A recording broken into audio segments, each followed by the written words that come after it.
আসসালামু আলাইকুম বন্ধুরা, সবাই কেমন আছেন? আশা করি আল্লাহর রহমতে সবাই ভালো আছেন। আর আল্লাহর রহমতে আমিও ভালো আছি। এই মাছগুলা কার জন্য হতে পারে বলতে পারবেন আপনারা? এই মাছগুলা কে খাবে? কার জন্য এনেছি?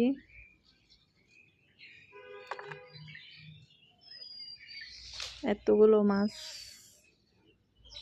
মাছের মালিককে দেখবেন? ওই যে এসে গেছে, মাছের মালিক চলে আসছে।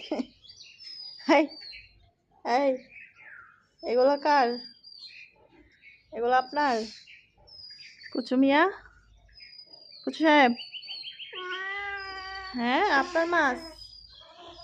আহ, চলে গেছে, মাছের মালিক চলে গেছে।